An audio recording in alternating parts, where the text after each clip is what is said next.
اب تو باقاعدہ طور پر مسجد نبوی کی شبیہ، بیت اللہ کی شبیہ، اس کے طواف اور پھر پتہ نہیں کیا کیا، اور اب مخلوط اجتماع اور اس کے سامنے ڈول اور پھر ناچنا، یہ ہمارے نبی نے کیا ہے؟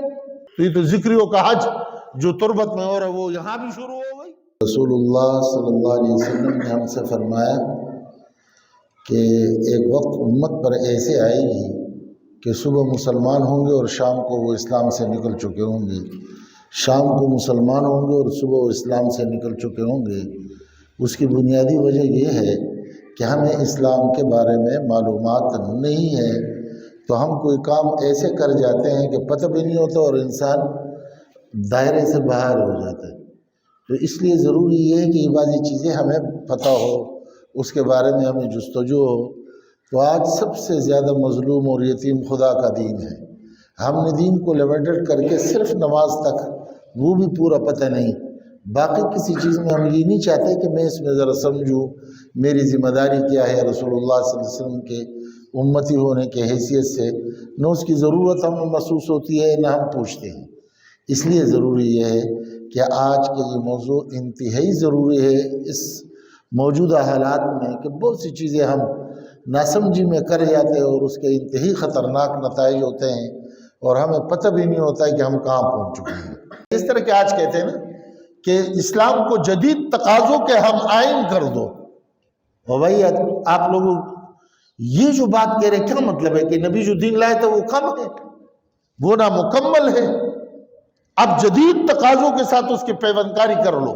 کہ ہمارے آقا دو جہان حضرت محمد صلی اللہ علیہ وسلم مدینے میں تشریف لاتے ہیں اور دیکھا کہ وہاں لوگ ایک دو خوشی 2 دن کی مناتے تھے، تو آپ نے پوچھا کہ یہ کیا ہے؟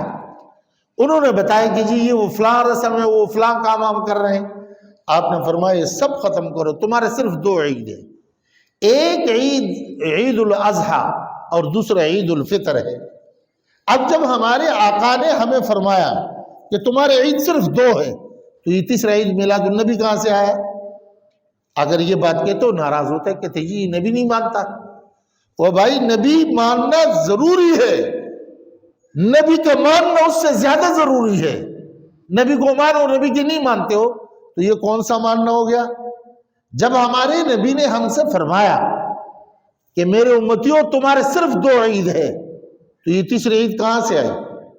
اور پھر دیکھ لو جس طرح کے یہاں عیسائیوں نے یہ عید شروع کر کے اور پسلے اور کہاں جا کر کے پہنچے، لہذا اب ہمارے والوں کو دیکھ لو کہ جی ہم عید میلاد النبی مناتے ہیں۔ تو بھائی اولاً تو اللہ کے نبی نے عید سے منع کیا ہے، ہمارے صرف 2 عید ہے۔ دوسری بات یہ ہے کہ رسول اللہ صلی اللہ علیہ وسلم کے میلاد منانے میں انہوں نے منع کیا ہے، اور یہ کسی نے نہیں منایا، اور وہ پہلے تب مسجد میں بیانات سیرت کے۔ اب آپ بتائیں کہ اس دن بجلی کے ہم کیا کرتے ہیں، روڈوں پر کیا کرتے ہیں؟ اب تو باقاعدہ طور پر مسجد نبوی کی شبیہ، بیت اللہ کی شبیہ، اس کے طواف اور پھر پتہ نہیں کیا کیا، اور اب مخلوط اجتماع اور اس کے سامنے ڈول اور پھر ناچنا، یہ ہمارے نبی نے کیا ہے؟ یہ کیا ہو رہا ہے؟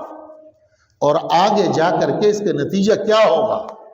وہ اللہ کے بندو، ہم تو یہ ہونا چاہیے کہ میرے نبی نے کپڑے کیسے پہنے تھے، میرے نبی کی وضع و قطع کیسے تھا، اس کی صورت کیسے تھی، اس کی سیرت کیسے تھی، وہ کیا کرتے تھے، مجھے کیا کرنا چاہیے، اس طرف تو نہیں جائے۔ ساری رات ڈھول بجا بجا کے صبح جب اذان ہوگی تو سب سو جائیں گے۔ میرے بھائیوں اس سے کیا ہوگا، نتیجہ کیا بنے گا؟ امت کا کھانا خراب ہوگا۔